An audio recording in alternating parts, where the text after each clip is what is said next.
Hi again then guys, and welcome to another installment of Heavy Hitters on Forza Horizon 3, the review series for basically everything utility and or off-roader in nature, and this in particular is a DLC car, the Jeep Trailcat, and the concept is pretty simple. You take a Jeep, you fit it with a Hellcat engine, and then you've basically got a 700 horsepower Wrangler, which is borderline monster truck, and the performance should be pretty impressive given that it only weighs about the same as the Charger Hellcat anyway, just over 2 tons.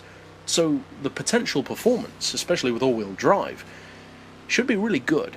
So does it deliver on that? That's the question. Well, let's break it down in our individual ways to give you guys some idea of how it compares to other off-roaders in particular, be it SUVs or trucks, and find out.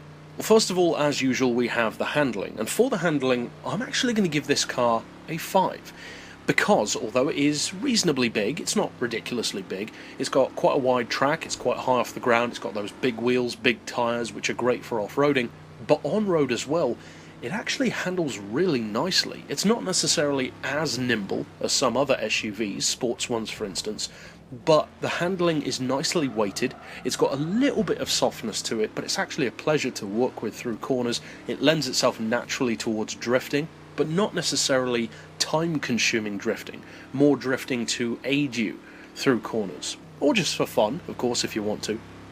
As far as its acceleration goes, you'd probably assume that I would give it another full 5, but actually no, I'm giving it a 4, because although it's not bad, not by any stretch, it's not as good as you might hope, given the fact that it's already more powerful than the vast majority of the other SUVs in the game. The performance doesn't really pay off that well. Not as well as I would say the Challenger and the Charger Hellcat do anyway. The acceleration isn't bad, that's why I still gave it a 4, and when you tune it of course it gets even quicker, but it's just not as quick as you'd expect it to be, and certainly not as dominant for acceleration as you'd assume it would be.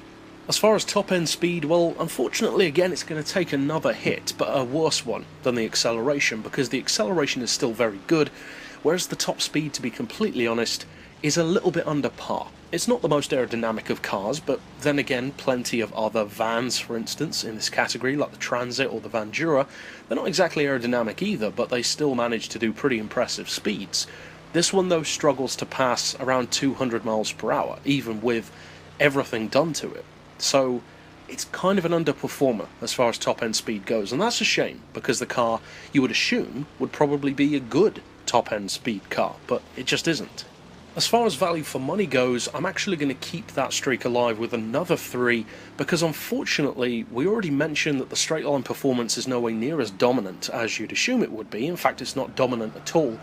But when you compound that with the fact that it's also a DLC car, and you guys know how I feel about DLC cars, paying real money for a machine always raises the stakes of how good it should be.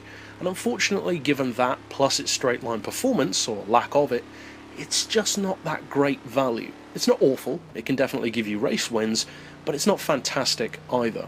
And as far as its usability, the kind of multiple racing uses, multiple class uses, again I'm going to give it another 3. And 3 is basically middle of the road, of course, because it does have some use, but one of the problems for this car is the classes. It's already so high. It's in the S1 class, then you can tune it up to S2, and although you can detune it to the A class by converting it to rear-wheel drive, even then it's still not all that competitive. So although it's not a bad car, it's just not as good as it could be. And as a tabulation of all 5 categories put together, I'm giving the Jeep Trailcat a score of 72. But that's it overall for this pick. I'll see you guys next time, and as always, thanks for watching.